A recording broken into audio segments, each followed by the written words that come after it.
No, no notes tonight. No graphics. No Matthew. Just me tonight. You know, I got a good friend. His name is Sons Geek, and he goes live all the time by himself. So I can do the same thing, right? Like I can run a show solo, can I? And that's what I'm going to do tonight. A weird night for the Phoenix Suns as they lose to the Sacramento Kings, and it was just a weird night overall. So this to those of you who are tuning in and watching along live. And even if you're listening to this at a later time, you might wonder why this isn't a full on hour show. It's not going to be a full on hour show. One, I'm tired. It's a long fucking night. Had tickets to the game, drove downtown. Billy Joel, ladies and gentlemen, Billy Joel is in town, downtown Phoenix. Now, what's interesting is this game against the Sacramento Kings is a game in which the Phoenix Suns didn't regularly have scheduled on their schedule. Following their loss on Tuesday to the Los Angeles Lakers in the in-season tournament, they were given another game to fill out their 82-game schedule. That game was against the other team that lost in the in-season tournament quarterfinals, which happened to be the Sacramento Kings. So this wasn't a normally scheduled game. So they slotted it for Friday night here in Phoenix. And as I went downtown to go see the game, the traffic was fucking horrendous. An hour and a half, I was stuck in traffic downtown simply trying to find a parking spot to the point where I just threw my hands up and said, fuck it. I'm getting out of here. I'm driving back up to my home in North Phoenix, stopping at Famous Sam's on 32nd Street and Shea to watch a little bit of this game. Didn't like what I saw. No Durant, no Beal. This is what you get. No Durant, no Beal, just Booker. You triple team him and you win the game. So, again, for those of you who are watching along live, thank you for doing so. If you're listening later time, thank you for doing so. If you're watching a later time, thank you for doing so. Will not be a long podcast. It will be me going solo here, talking about all the reasons the Phoenix Suns lost and fuck Billy Joel. So crack him if you got him on this Friday night. Let's fucking start this shit.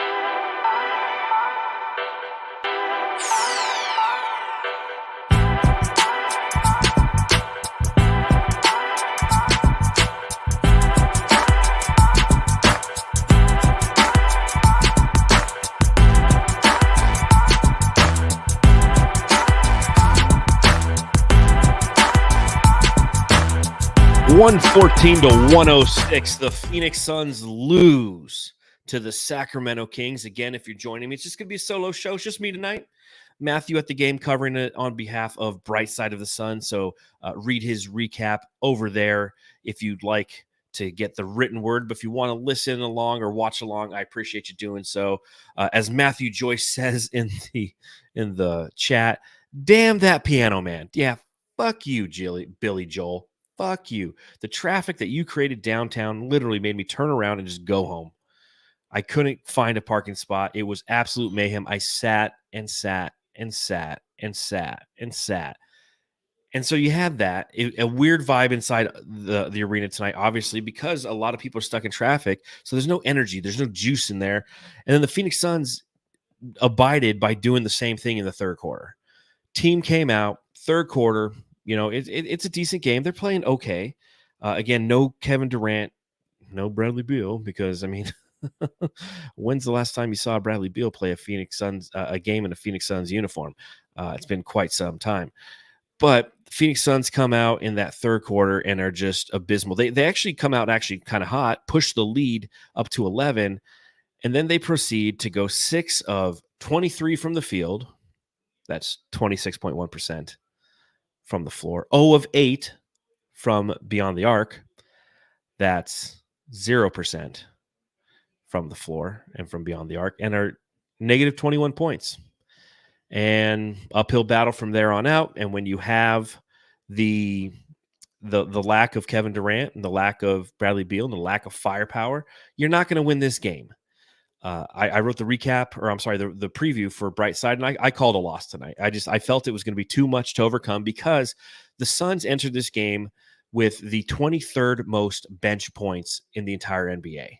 And now, without Beal, without Grayson Allen, without Kevin Durant, and Kevin Durant's shooting 50% from beyond the arc. Grayson Allen's shooting 46% from beyond the arc. You take those guys out of the lineup, you're stepping guys up into the role. You need solid offensive nights from Josh Okogie, from Keita Bates-Diop, guys who don't typically provide you with those kind of numbers. But in this opportunity that Josh Okogie gets tonight, 0 points. 0 of 5 from the field, 0 of 3 from downtown, some wide open threes at that. Some good defensive stuff, which he always brings you. 2 blocks, 2 steals, but ultimately a 0 in the box score. You need somebody to step up with those guys out. And Devin Booker did what he could. Had 28 points, 7 assists, 7 rebounds, 3 turnovers, a steal in there, but he couldn't do it alone. And alone is what he essentially had to do it. I mentioned in the preview that it was going to come down to bench points for the Phoenix Suns. Is how could their bench play against the Sacramento Kings? So let's see, 18, that's 27, 30, 38 points for the Phoenix Suns off the bench of their 106. 14, 13, that's 27, 37, 42.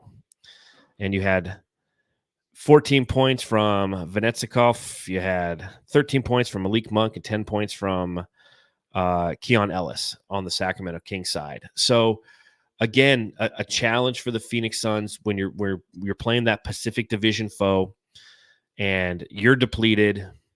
I think the only person they were missing from a health standpoint was former Phoenix Suns legendary big man Alex Len. And if that's the case, I didn't expect to win. I'm just pissed about that fucking traffic. I'm still, fuck you, Piano Man. So, yeah, not the greatest game, and here's the way you got to look at it, Suns fans. 12 and 10. 12 and 10, okay?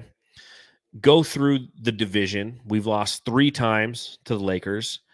This is our first time playing against the Sacramento Kings, the Warriors we've beat twice, and the Blazers we've beat once.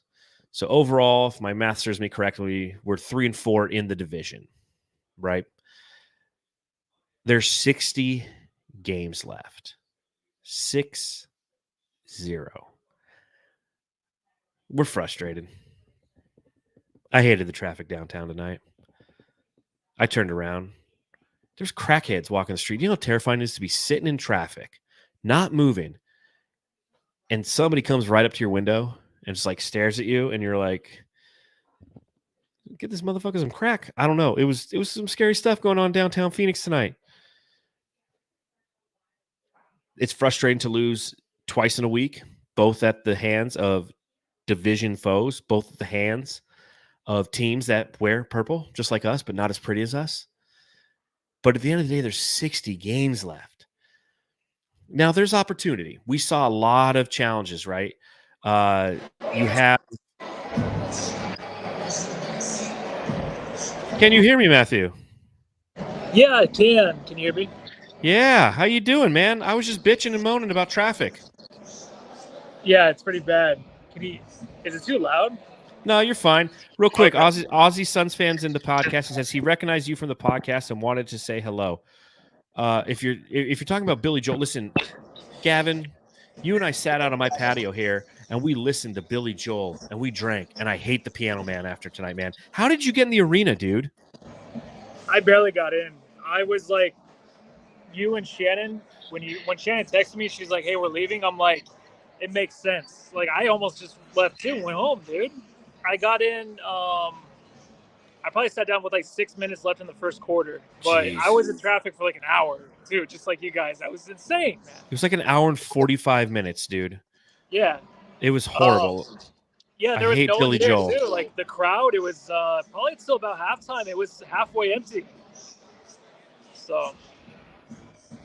And we had crackheads walking around us while we were sitting in traffic. Yeah, that's what you said. It was terrifying, man. Yeah. It was terrifying. So, I was saying it's unfortunate. It's an unfortunate loss, absolutely. But there's still 60 games to go, But there is some things that are frustrating, and you're starting to see some reoccurrences. We saw this in the Lakers game. We've seen this numerous times throughout the season. Yusuf Nurkic in the final 5 minutes just becomes the target of every opposing player. De'Aaron Fox had 23 in the fourth quarter? Is that what he had, Matthew? Yeah, it was something insane like that because he wasn't really relevant in the first half, I feel like. And so his whole strategy was, you know what? I'm going to attack Yusuf Nurkic. We're going to pull him out. We're going to get the switch, and we're going to attack him. And because De'Aaron Fox is so quick, that's the challenge that we're going to have with Nurkic. And we knew that, and we know that moving forward, Frank Vogel's going to have to come up with some solution. The solution could be in the final 5 minutes of games, we see small ball 5 and KD at the 5 when these matchups and these astute opposing teams know to attack Yusuf Nurkic. But we talk about the highs. Well, this is one of those lows. Okay. This is one of those lows and one of those bummers from Nurkic because, 15 points, 9 rebounds in 30 minutes, played decent, if you will, against Sabonis. But in that fourth quarter, he was ineffective both on the defensive end and both on the rebounding end as well, right? You're on mute. Who did you just talk about? Sorry, dude. I couldn't hear you there for a minute. Who was it you're talking about? Nurkic. Oh, yeah. Okay, so yeah, that makes sense. Nurkic tonight, man, he's a badass. He's just a straight up badass. Him and Booker in the fourth quarter were like they're trying to go at it and try to pump this team and try to get that win, pride out of their hands. Him and Nurk are just like badasses in the court. Nurk wanted to fight somebody tonight, and like you look at his stat line, he sucks. Yeah, I know. When you look at his stat line, it's like it sucks. But like being here at the games and watching him, like it's different. I liked what I saw from him. I think it's weird he only had like the 3 assists because I just felt like he was kind of setting up guys most of the night. But I just think it was mostly the Suns or opportunities and just going to take advantage of it. And on the other end, when I feel like setting guys up, they just couldn't connect. And but I liked what I saw from Nurk tonight, honestly. Well, and again, the challenge that I had is in that fourth quarter, he became the target on defense, and he wasn't boxing out, and he was allowing long offensive rebounds to the Kings that they took advantage of every single time. So while he does bring that physicality and some attitude to the team that is appreciated, effectiveness is lacking, and it has been the past couple games. And it's like I said, when you have a $16 million a year center, this is what you get. You get highs, you get lows, you get games where he goes out there and he scores, 30-something points. Who was that against? The Blazers? And that wasn't the Blazers. What game were we at when he scored 30 points? Or I was at the game, maybe. Wasn't it the Blazers? I don't versus remember. Former team? I feel like it was the Blazers. They all bleed together, man. There's so many of them. Yeah, no, he didn't score 30 against DA. It was, maybe it was, I don't know. But he's got those highs and lows, but I feel like we had a low tonight because of the fact that he was such a target. And I like what El Sol says. Yeah, me too. The team is close, just needs to get healthy. They are close. So again, the frustration I have tonight is not necessarily because of the loss, because I expected this loss. And again, we're 12-10 and we got 60 games to go. Like, it's going to be okay, Jamsters. And it seems like the majority of you who are watching along, at least live, you understand the sky isn't falling. I'm just pissed off at Billy fucking Joel and Stevie Nicks. I'm so mad at Come Out Virginia, Don't Only the Good Die Young. All his great songs. I don't want to hear him for a year. You don't want to hear it. Do that. And I know Gavin, an Aussie Suns fan, he's coming to Phoenix in like 3 weeks. He's going to want to hear Billy Joel. No. That really made me mad tonight. Yeah, it was like New York City. I'm like, what the hell's going on, man? I was sitting in the same spot for like 10 minutes. Me too. And like when people don't like let you over, I barely snuck into that garage and changed it from Jefferson or whatever. I don't even know where we parked before, by Chase Field. And they changed it. I barely snuck in there. If I would have missed that, like I heard you missed a few times, the parking spots, I would have been gone. They wouldn't let me in. Like, I couldn't get over to my lanes that I needed to turn. And like, I mean, it was horrible. Yeah. It was horrible. Weird. It's a weird night, dude, for sure. What'd you think of Yuta Watanabe tonight? 9 points, 3 of 8 from the field, all from beyond the arc.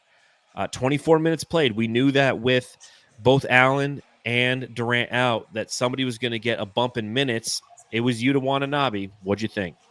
Oh, he came through tonight. I still think he's in the Shaman zone because, you got to see it a few more games in a row. We needed someone else to step up tonight. Of course, Eric Gordon filled the shoes of as much as he could next to Devin Booker of the shooting shoes. We'll just say that. Yeah. And Yuta did his best there in the fourth quarter when he hit 3 in a row. And it was just him and Nurk, and then Eric Gordon hit one there too. So they went on that little stretch of run. They just needed that extra guy, and he was it. He was that guy for a second. So yeah, 3 of 8.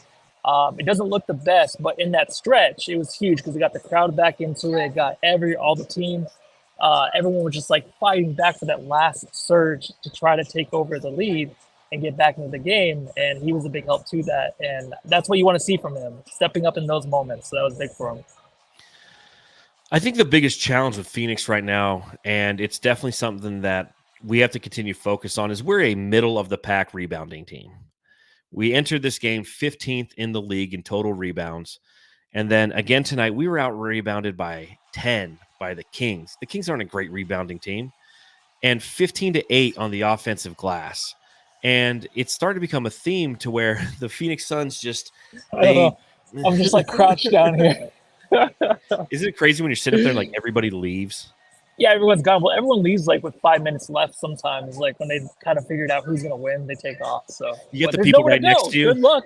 Good luck, everybody, getting out of here. Good luck out there. Good. It's funny when the people are like right next to you and they start like wiping the glass. They're like cleaning the glass next to you in the suites and stuff. You're like, sorry, I'm just here like fucking fuck Billy Joel. Am I right? Yeah. And then like I always like it when you're here and there's no one else really here on the media side. And you're like always next to everybody that is here. I don't know how that works out. I know. You're 100% always scrunched together. Yeah. Four people. There's like 8 people can sit on media row, and there's like 3 who are all there, and the other 5 don't show up, but they have the 3. Yeah, I know what you're saying. Yeah. But the rebounding for the Suns has to improve. And this is, again, a point of emphasis. And we talk about health. This isn't a health-related issue. I think it's, some of the rumblings, you got to understand that we're 7 days away. We're 1 week away from when the majority of the Suns roster becomes available via trade. And rebounding needs to be addressed. Drew Eubanks had a much better game. Yusuf Nurkic, decent game, a decent rebounder. But there's got to be something else. It's like from a size standpoint, they're not getting it done on the rebounding side. And we've noticed in games when they do rebound well, they win the games. But when they're out rebounded, they're not winning games. And that's going to be something that I will definitely be looking into to put forth some observations on the bright side of the sun.com is how the Suns perform when they out rebound teams and if they're winning games, because it's just, it's an unfortunate trend to see, knowing that it's so vital to success, not only during the regular season, but come postseason, rebounding is everything. Those extra possessions are just the kick in the balls. It's like listening to Billy Joel in traffic, kicking the balls. Yeah. In games like this tonight where the Kings seemed like they came out on the other end of everything with the ball. Yeah. If the Suns were playing good D and they were on top of them on the floor, like, oh, you can't get out of this, they would find a way to move the ball around and hit that big shot every second chance they had too. So it's frustrating, but it's like the Suns have that effort and the fight in them to really get themselves in good position to win games, like we saw in that 7-game win streak, where a lot of those games came down to like the final shot with Kevin Durant hitting a couple of them. It was just like they have to like really just make sure that they can, I guess, like continue to fight for the boards, but I don't know if you can really bring someone in here to help out. It's kind of like a couple guys I feel like kind of dropped off, like Eubanks.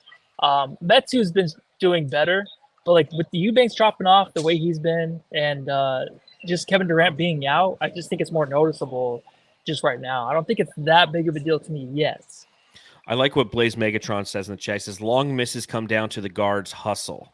That's 100% true, because you saw that a lot tonight, especially in the fourth quarter. The Kings entered tonight, I think, taking the third most three-pointers per game. So they're going to be launching them. And you have to game plan for the fact that if they miss them, which they do, I think they are middle of the pack or maybe a little bit less. I think they shoot 35% from beyond the arc. So they take a ton of threes, but they don't hit a bunch of threes. So if you know that on the scouting, you have to be ready to hustle for those rebounds. A Kogi needs to hustle for those rebounds. Instead of just being flat-footed and watching Harrison Barnes just step in front of him after he took a shot and then getting the rebound, and then it gets out to De'Aaron Fox and boom, there's a three. So those are the things when you have a team like the Kings who are just a bunch of uptown girls who are just shooting threes from downtown, they didn't start the fire. But when they hit those shots, it feels like they're always a woman. just the way you are. And now I'm moving out for the longest Are time. See, I don't even know the songs that he sings, but if I heard one, I'd be like, okay, that makes sense. I know that one. It's a New York state of mind, I guess. I don't know. It's just fuck you, Billy Joel. Are you Fuck are we you. gonna be doing a quick pod tonight? Is this a short one? This will be ending very soon. This is Okay, gonna be so I just wanted to say put some points out there because I'm already done.